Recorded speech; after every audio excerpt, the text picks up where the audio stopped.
If you run your life with integrity, it's going to be very hard to take you down. Right.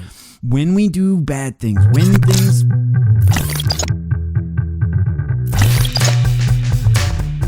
Hey guys, it is another week. Welcome to the Budo Brothers podcast. I am Kyle.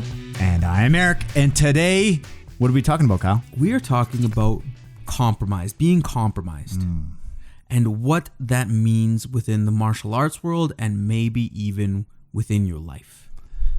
I think a great example that we can think of was that MMA fight we watched together. We watched the Adesanya fight. Yeah. And he was world class in that fight. He was fighting Paulo Costa, and it was just a display of just fight IQ.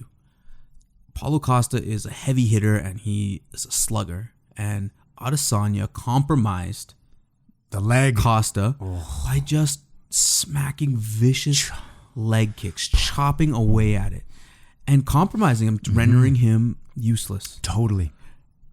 How can you relate that to other martial arts or your life?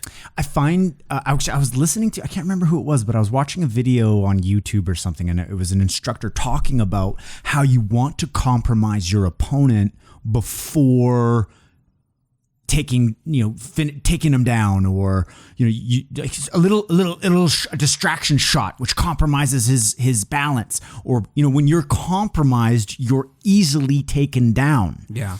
And not only just in martial arts, but in life. I mean, look at all the politics. Like you do some bad things and you're compromised and you get easily taken down. Even with your health, like if you are high blood pressure, yes, full of stress, lack of sleep, think about how reactionary you are. Think about the littlest thing could set you off. Totally. You're compromised at that point because you're not taking care of your health. Big time. Even with energy practices like Qigong and Tai Chi, not filling the boat back up with energy and like having enough so that you could share, having enough abundance. Exactly.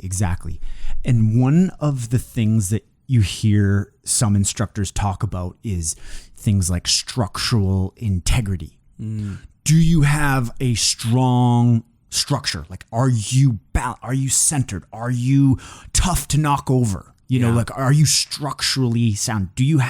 Does your structure have integrity?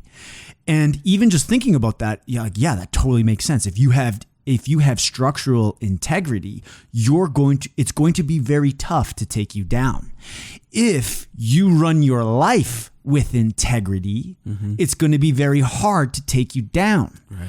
When we do bad things, when things screw, and we don't take responsibility for our prior mistakes, and that all of those things start to add up, it starts chipping away at the integrity of your foundation. And when you've got a house of cards just propped up, the slightest breeze can blow it down. That is not strong integrity. And foundations that are strong are built on integrity. My favorite definition of integrity is doing the right thing when no one's looking. That's really cool. Doing the right thing when no one's looking. You're not turning on your Instagram live feed to go give a homeless person a sandwich. You're not doing it for the right reasons. You're doing it for the gram. And a way you can always check your integrity is you can never lie to yourself. You could say whatever you want to anybody else, but when you check in with yourself, that's another game. Yeah, exactly. Can you sleep well at night? Yeah. Or does the mind spin? One thing I wanted to smoke out a bit more, you talked about the word foundation more. And, one of the most structurally sound shapes is a triangle. Yes. And how wide the base is compared to the top is why it is so structurally sound. Yeah. And even in martial arts, when you're pulling people and you're moving them in that triangulated fashion in order to produce a trip or a throw. Getting off angle. But there's a lot of trigonometry in martial arts. Yes, but the base, the foundation, is the majority of where the mass is. And you can't shortcut anything. That's right. when it comes to not compromising yourself or your business or your martial art, if you don't spend the time on the basics, on the fundamentals, Yeah, right. on knowing yourself, on putting in all that work, Yeah. it's a house of cards, like you said. Yeah. Even another structurally sound object, a diamond. Yeah. Hardest material on the planet. Think about the work and Pressure. that has to go in to No create that Kidding. in order for it to become Yeah. a diamond. Yeah. And what's so crazy is that the only thing that can cut diamond is diamond. Yeah. Actually, like you can't, like diamond, a diamond is the hardest material on Earth. It is formed in the bowels of the planet under intense pressure. And you know what the craziest part is? Diamond is made of one element, Copper. carbon. Sorry, copper. Copper. Yeah, that's another element. You're right. I love it. It started with a C. Yes. Carbon. It's one molecule organized in a lattice structure that it takes so much energy in order to solidify that arrangement of carbon atoms in that structure. The atoms are under such stress that it makes it the strongest, hardest material on the planet. And I find that's there's a lot of wisdom in that. You know, the pressure of life, the stresses that we put on our bodies when we work out to become stronger, right? And how long does it take to make a diamond? Thousands of years. Yeah, exactly. Millions of years, right? Like they were deposited all over the planet, wherever there was these tectonic plates and kimberlite and all these other crazy things. So the foundational, like the time to produce one of these things, Eons. Yeah. I don't know. it's insane. But I love looking to nature and trying to extract wisdom out of just straight laws that you can't spin. You can't, there's certain truths that are just truths. Yeah. And you know it when you hear it. You're like, yeah, that's true. And there's no question. There's no, there's timeless truths. And then there's things, especially happening right now, where you're like, is that true? Like, is that? And you know what? If it's complicated and you have to think about it, most of the time it's bullshit. Yeah. Like, truths are very simple. Truths are very basic. Things that are true in the world you don't have to solve a riddle to figure out what it means. And usually the more complicated it is and the more unsensical and the more time you got to put into figuring out what the hell this person's even talking about, it's probably not a lot of truth in it, because you can recognize truth when you hear it the instant you hear it. Yeah. And back to compromising. So in martial arts to compromise an opponent, yeah, you have to mix up your attacks. Big time. Because it allows you the ability to do other things. Like if you want to be able to take a person down, you also got to be able to strike. Because if a person knows that a takedown is coming all the time, they're going to be ready and defending it. Yeah. But if they can't decipher whether this is going to be a strike or a takedown, yeah, it confuses them. Yeah. And you can compromise yourself by, knowing when he does this, that happens, right? Get in these circles or these patterns. Exactly. Or those Sifu Singh was the one who taught us about the garbage shot. Yeah. It's just to all right, okay, so when I throw the shot, he raises his hands. Yeah. All right, so throw the shot, fake low, boom, right in the gut. Totally. And it's like, damn, that shit's chess. Yeah. And being able to be multidisciplinary. One of the things that I think is strongest about our foundation as Budo Brothers, as a company, is we're able to do marketing. We're able to create content. We're able to correspond with customers. Yeah. We have all these different elements that makes us, we're not just a one-trick pony. Right. We're not a solely BJJ company. Yeah. We only sell rash guards because we're a rash guard brand. That too. Yeah.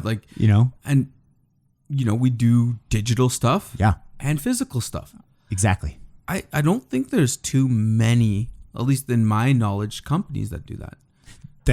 And that's why I love that we've chosen the broad umbrella of martial arts and I think that has been a secret to some of our success is that we're naturally curious. Mm-hmm. We naturally want to learn what other arts have to share. Yeah. And I think that's a big fundamental part of what we do in connecting with some of the we didn't even know what FMA was really before meeting Grandmaster Felix and a lot of arts we had no idea existed because we were siloed. Yes. We were stuck in our base art and we just stuck to that. Yeah. And then Budo Brothers totally opened our eyes to all the leaky holes in our boat. We showed where we were compromised. It showed where we were compromised. We were compromised by not getting out there and trying different arts, trying your style against this style, practicing on totally different methods, totally different ideologies, totally different cultures, totally different customs, and that is, I feel like what can keep life so fresh is constantly seeking out that which is different. Yeah. And constantly and having that open mind where you can learn. You're not constantly comparing and you're like, okay, cool. Where's the value? What's value? And not all of it will be, and that's okay. Like what it was Bruce Lee that's absorb what's useful, reject what's useless, and add that which is your own. Yeah. Those are some wise ass words. Totally. Another thing about compromise, anything can be compromised. There's no warrior or warriors on the planet that were which is flawless. Flawless. Yeah. Like even if they went through time, everything has a weakness. Yes. Everything can be compromised. Mm-hmm. Even though it may not, it has the potential. Yeah. Everything has some type of potential to be compromised. Yeah. And I really think the people who do the best in the field of their choice spend a lot of times trying to compromise their craft, compromise their mindset, compromise their body to figure out where the weaknesses is. Like try to break it and take it to the limits and see where it breaks. In fitness, right? It's just like, how hard can I push myself before failure? Sure. And then you just kind of flirt it back and forth between that how far place. Can you go? How far you can go, then you pull back. How far can you go and pull back, recover. Fix the damage. Exactly. And in business, it's like, okay, we created something cool. Let's rev it. Yeah, let's see if this thing, let's take it for a spin. Let's see if she goes. Yeah. Does this engine work? And then we broke it. We've broken our business multiple times. Like, we need to fix that. Yep. Yeah. People often wonder, like, dude, why are you guys always sold out of hood geese? And it's literally because we broke our own business again. We just got this new fulfillment company that's helping us. They're actual professionals that can fulfill our products so that when I get home from work, I'm not up till 1 a.m. packaging packages and telling Kyle to turn off the ads because I got to go to work tomorrow and we're going to have a bunch of pissed off customers because they're not getting their orders. And so that was so we were revving it to the point where it was compromised. It was broke. Yeah. And it got taken down. And so we fixed it. We said, all right, we need to get fulfillment. We need to get professionals that their only job is to make sure that the package arrives at the customer's house. Our responsibility, and our responsibility that will always be our responsibility, is making the quality product that no one else can make. Yeah. That's our job. Our job is to create the products. Our job is to be meticulous about our quality. Our job is to reject the duds that don't pass our standards and donate them to charity. And if 1 or 2 squeak through the system, our job is to fix that problem. Fix that. Exactly. Yes. Exactly. So the specialization where we can try and specialize in that area that I'm sorry, we cannot outsource that. That is the secret sauce. That is what makes us different because most people aren't willing to do what we do. So that piece that's our specialty. And we learned that there's a lot of value in seeking out other people that have the specialty in which you do not. Shipping was not our specialty. Fulfillment having 400 kilos of hoodies on my living room floor is not a specialty that we have figured. Like, it was really haphazard. And then we filled those problems and we created new ones. Now that we have a fulfillment company that's able to handle that, we like, sold out of it in 10 days. 10 days. We're like, I was like, Kyle, let's see how much juice this has. Yeah. 10 days later, we're like, we're dope. We're sold out. We sold out in 10 days. That's amazing. And you know what? I love. We're blessed for that. I love the fact that we've been able to design a product that people really resonate with. They're like, wow, it's a piece of art. I am raw, and I get to express my passion for my art in a way that's really unique, you know? So back to compromising your opponent, let's lean more to compromising yourself. Can you recall a time where you had to compromise yourself or your integrity in order to get a result? Or you did and you regretted it?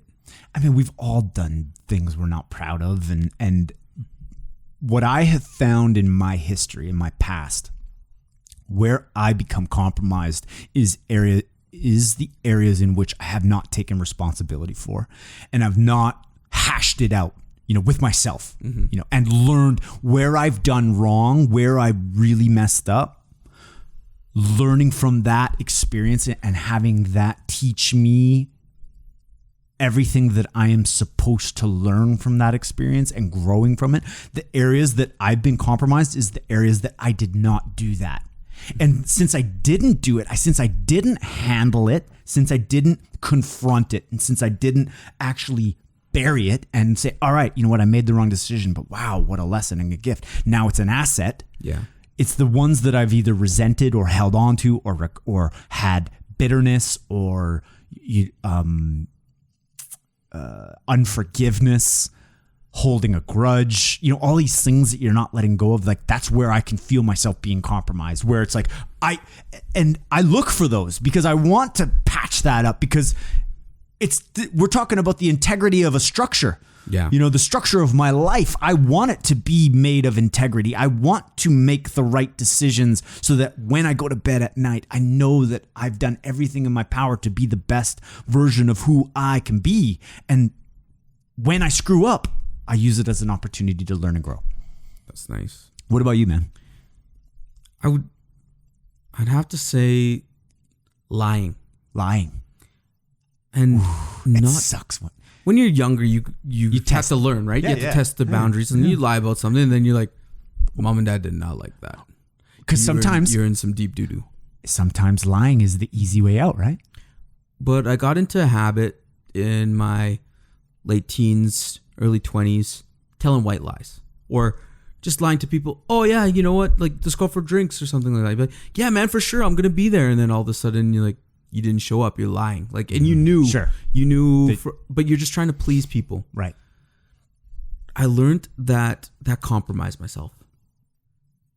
Like, that whole your word is your bond. There's power in that. There's power than that. And it takes way more energy to lie than to just tell the truth.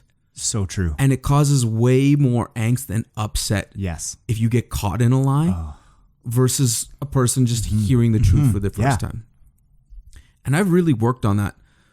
Almost so much so, like, it can sound harsh when I talk to a person. Like, hey, do you want to come out? No, not at all. I'm busy tonight. That person at first is like, what? Yeah. What did I do, man? Are you mad? But nothing is worse than getting tagged along by somebody who's like, yeah, let's hang out. Yeah, for sure. And then you call them and it's like, oh, yeah, I'm busy. And it's just this freaking, it's just like lip service. I would so just give it to me straight. Much rather if you just dealt it straight at the beginning. Yeah. And dealt it straight with yourself. Yes. Because it takes confidence. Big time. The reason I was lying was because I was scared of what people would think of me or how it would make them feel. And as I got more comfortable with myself and more confident, and I did not compromise myself with lies. I'd be like, I'm going to speak my truth. Nice.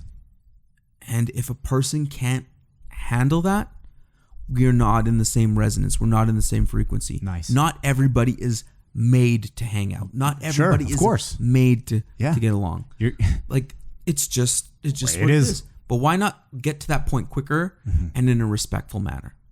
Right? I'm not saying go tell somebody to F off. yeah, totally. I'm just saying like be truthful. Yeah, it's so true. And how many times, and it's almost like life is designed to teach you this as you grow. When you lie because of the convenience of like, oh man, wouldn't it be convenient if this fiction that I'm making up was true? That would be really convenient. Yeah. And making the conscious decision to articulate that as reality and it's not, boom, there's the first hole in the structure. And then you make another one. Then there's another hole. Then there's another hole. And every time the structure is being compromised more until the structure comes down. And it always does. The lie always comes out. The truth is always revealed. Yeah. It always, eventually, and it might take forever. And I'm going to say this next bit too, in particular, and this is more just because I'm judging it on my life. Yeah. But this could be any age group. But the age group I was in, 19 to about, late 20s, maybe 30, early 30s. Yeah. Where you have peer groups. Yeah. Social groups matter. Right. Who you hang out with matters. Yeah. But you just, especially when you grew up with a group of people in high school and university and all of a sudden you become an adult and you have responsibilities, you try to fit in with these people and you compromise who you are. No kidding. And you drink when you don't want to drink, or you're doing things. You're saying yes things. And you're just following this flock of people, Right. doing it because you want to belong. And you want to fit in. Yeah. And I feel like that's a human desire that's like wired in us, right? We're tribal. We want to fit in. Our survival has for millions of years been dependent on being accepted in a group. And all of these changes, social media, all these things are in the last freaking 10, 15 years, 20 years max. Yeah. Internet, all these things. And I feel like you're so right, because I'm willing to bet that everyone knows what it feels like to do something that isn't in alignment with your authentic self. Yeah. And I think at first it's hard to hear your authentic self unless you start listening to it. Mm-hmm. Because when I was younger, I did not even know what my authentic self was, what it meant. Yeah. What is my authentic self? What do I have to go do to find this? But yeah. But how many people say they're lost? I don't know who I am. I don't know what to do. Right. It's just that inability to hear your authentic self. Yes. Oh man, I love that. And it just reminds me of one of the phrases that Sensei Jay Creasy, our sensei that we've trained with for 10 years. One of the nights we were on the mat and he said, never forget your first earnest intention. What was it when you were a little kid and it ignited you, it lit you up. Mm-hmm. Whatever that first intention was, never forget that. Yeah. And it wasn't until we started Budo Brothers and Budo Brothers started working and how there was a period of time where I had forgotten that first earnest intention. That first earnest intention for me was martial arts. Martial arts made it so that I was able to go and express myself. And it was this calling that was deep. I always find it so hard to describe the indescribable, but when there's a feeling when you're just like, I gotta be doing this, I gotta be moving, I gotta be doing martial, like there was just this calling where it's like, this is a path. Mm-hmm. And it wasn't until we started Budo Brothers and all these things started working. It was like, whoa, it was here the whole time. Yeah. My first earnest intention, and I forgot about it for the first 30 years of my life. Mm-hmm. And now it's coming back and I was like, oh, this is what I'm supposed to be doing. And no matter how liberated or feel how free you feel, I think there's always some compromise within us all. As an entrepreneur, you want to soar like an eagle. And just want to be free to do as you choose and create all the things you can imagine. And I find with myself to date, and I don't know what the future holds, I've always had to compromise that with something that's the safe thing, the right choice, right? The security net, the blanket. Mm-hmm. And people say, "Oh, you should just take that leap of faith." And I took that leap of faith before and landed So have I. straight on my freaking face. Flat. And it's a scar, right? Mm-hmm. It scars you to You don't want to touch that hot stove again. no. But at the same time, it's that two-edged sword when you're working or doing something that is not authentically you, and you know, because you wake up every day and you just know. Yeah. And then you have to lie to yourself every day that this is why I'm here and this is what I'm doing. Mm-hmm. And then you have to talk yourself into doing it until you could get into a place where you're just present. Right. And at that job doing your thing. But it's that whole talking yourself into it and just saying, all right, this is what you got to do today. This is where you got to be. Mm-hmm. You know you're lying to yourself. You know you're compromising. Mm-hmm. And nothing is perfect. Nothing is ever 100% green lights. Mm-hmm. Totally. You know? So in some way, you always have to compromise. Yep. You can't have the world. Yeah, you got to make, for sure. And that's what's so interesting. Like, I feel like there's two different, compromising is like, negotiating, and you compromise. Yeah. And then there's compromising of like where the structure's compromised. That's a different compromise. Yeah. But I think I totally get what you're saying, where it's like, yes, you do have to give and take, and you do have to work the shit job to get to the point where you can live your authentic self. And that's just the way it is. Yeah. And sometimes you got to fight with a handicap. Like, let's face it, you and I are both working full-time jobs right now. Yes. That's a handicap. We just got leg kicked. Yeah. We're fighting off one leg right now. Right. Like, imagine how much stronger in the fight we would be with two. Both feet in the boat. Right? So we have to compromise because we are not in a situation in our lives where we could just do whatever we want. Mm-hmm. Right? We're not these financially savage individuals. Right, yeah. Like, we're not unchained. No, we're not unchained. So we have to work within what we got. The realities. Mm-hmm. Yeah. I'll be the first to admit that some of the most inspiring messages that we get are the ones where it's unsolicited, just good vibes. Hey guys, I wanted to reach out and I love what you're doing. That adds fuel to the fire, right? Mm-hmm. It adds fuel to the flame. And when we talk about integrity, we talk about us trying to do more of us trying to tap into that first earnest intention, us being in line and being on purpose. And the more we do that, the more is produced, the more is created, the more the community grows, the more positive feedback we get. And it's this positive feedback loop that keeps this thing going. And so the Budo Brothers challenge for this episode is to look at the definition of integrity. And earlier in the show, we said doing the right thing when no one's looking. So the Budo Brothers challenge this episode is to do the right thing. Do something positive for someone else and don't take credit for it. So do something positive for someone else. Don't take credit for it. Yeah. That act where the gift is in the doing and that feeling that you get that you know that you just made someone's day, that has a positive ripple effect that will go out into the world. And that's what I want everybody to try. Yeah. And I think we're going to leave it off with this because we're talking about battling and compromising your opponent. And one of the best ways to attack or to win or to succeed in this life There's a saying, kill him with kindness. Nice.